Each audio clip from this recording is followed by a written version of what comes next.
Hello everyone. I hope आप सब लोग ठीक होंगे।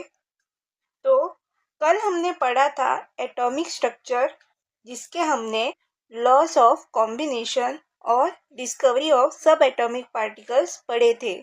तो अगर आपने वो लेक्चर नहीं देखा है तो प्लीज़ वो लेक्चर पहले देखिए। मैंने लिंक डिस्क्रिप्शन में दिया है।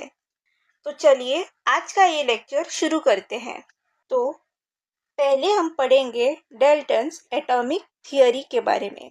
इन्होंने क्या किया था? He observe law of chemical combination और उस पे उन्होंने एटॉमिक थियरी के बारे में लिखा था। And he became the father of atomic theory. ये क्वेश्चन आरआरबी ग्रुप डी 2016, 2018 और आरआरबी एनटीपीसी 2021 में आया था।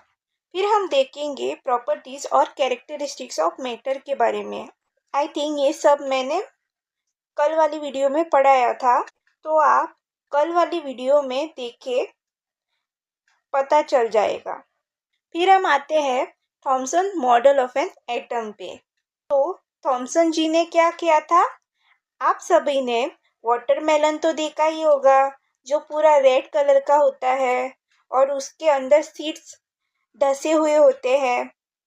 तो सर ने क्या किया, इस पूरे स्फीयर को पॉजिटिव चार्ज से भर दिया और ये जो नेगेटिव चार्ज दिख रहे हैं आपको, उसे बोला इलेक्ट्रॉन्स, जो इम्बेडेड मतलब डसे हुए होते हैं। और उन्हें इस डिस्कवरी के लिए नोबेल प्राइज भी मिला इन 1879। ये क्वेश्चन आरआरबी एनटीपीसी 2017 और आरआरबी जेई में आया था। अब नेक्स्ट हम देखें तो Rutherford's model, which is also known as nuclear model of an atom. ये क्वेश्चन आरआरबी ग्रुप डी 2018 और आरआरबी जेई 2019 में आया था। तो सर ने क्या किया, एक लीड चैम्बर लिया और सर ने ना उसमें रेडियो एक्टिव सब्सटेंस रख दिया, जिसमें से alpha particles which are also called has helium particles वो निकल रहे थे। तो ये जो ग्रीन कलर के निकल रहे हैं ना, ये हमारे अल्फा पार्टिकल्स निकल रहे हैं। उन्होंने क्या किया, एक गोल्ड की शीट ली और उससे यूज किया चैम्बर में, और उस चैम्बर में रेडियम था। और उन्होंने क्या किया, bombardment of high speed of alpha particle on thin foil of gold emitted from radium. मतलब उन्होंने high speed of alpha particles को गोल्ड फॉइल से कवर किया थ्रू जिंक सल्फेट। तो सर ने क्या देखा, most of the alpha particles pass through the gold foil undeflected. मतलब most of the alpha particles straight path में चले गए और कुछ अल्फा पार्टिकल्स गोल्ड फॉइल से डिविएट हो रहे थे, मतलब वो वापस आ रहे थे। And very few alpha particles bounce back, that is about 1 to 20,000। मतलब अगर एक पॉजिटिव न्यूक्लियस के अंदर है और ये इलेक्ट्रॉन है, तो सर ने कहा था the electron will move towards the nucleus but in motion of electrons in classical mechanics and electromagnetic theory. मतलब ये ऐसे ऐसे जाके न्यूक्लियस के अंदर पहुंच जाएगा, तो धीरे धीरे एनर्जी लूज होती रहेगी।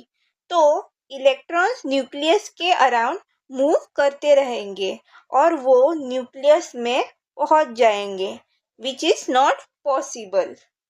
तो फिर हम देखते हैं मोल्स क्या होते हैं। तो इट इज द यूनिट जो एक केमिस्ट यूज करता है to calculate number of atoms and molecules and ions. It is called moles. तो ये आरआरबी ग्रुप डी 2018 में आया था। And the word mole was introduced by Wilhelm Ostwald. ये क्वेश्चन आरआरबी ग्रुप डी 2019 में आया था। अब देखते हैं वैलेंस क्या है। The electron present in the outermost shell of an electron is known as valency। मतलब ये जो आपको इलेक्ट्रॉन आउटरमोस्ट शेल में दिख रहे हैं इसे हम वैलेंस इलेक्ट्रॉन बोलते हैं। तो ये क्वेश्चन आरआरबी एनटीपीसी 2021 और ग्रुप डी 2018 में आया था।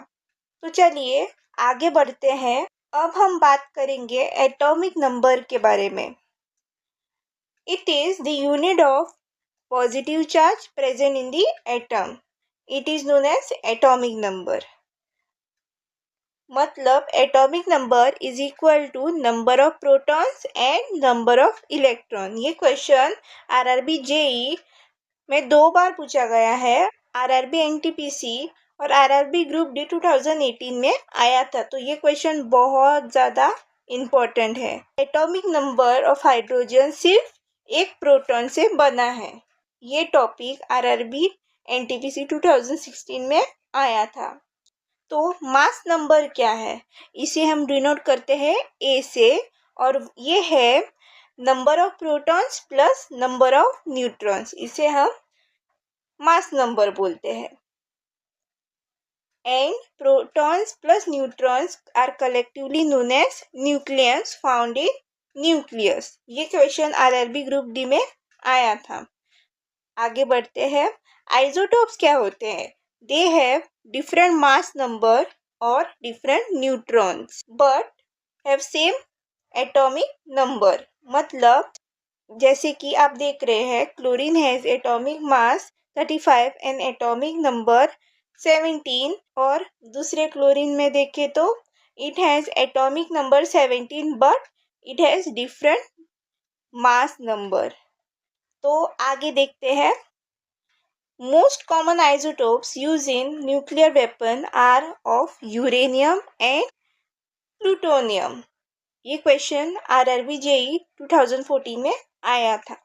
आइसोबर्स, अब ये आइसोमर्स क्या है? चलिए देखते हैं। It has same mass number but different atomic number. Nucleus are also known as isobars. ये क्वेश्चन आरआरबी जेई 2011 और 2019 में आया था, और आरआरबी ग्रुप डी 2018 और आरआरबी जे 2019 में भी आया था। तो ये बहुत इंपॉर्टेंट क्वेश्चन है। आगे बढ़ते हैं। आइसो इलेक्ट्रॉनिक स्पीशीज क्या होते हैं? तो ये वो एटम्स होते हैं which have same number of electrons and same electronic configuration, जैसे कि sodium plus, magnesium 2 plus, fluorine minus and neon. Topic RRB NTPC 2016 में आया था। तो ये करके जाना। तो चलिए आज की क्लास यही ख़त्म होती है। मिलते हैं अगली क्लास। यहाँ पे मैं आपको पीरियोडिसिटी के बारे में बताऊंगी। Thank you for watching.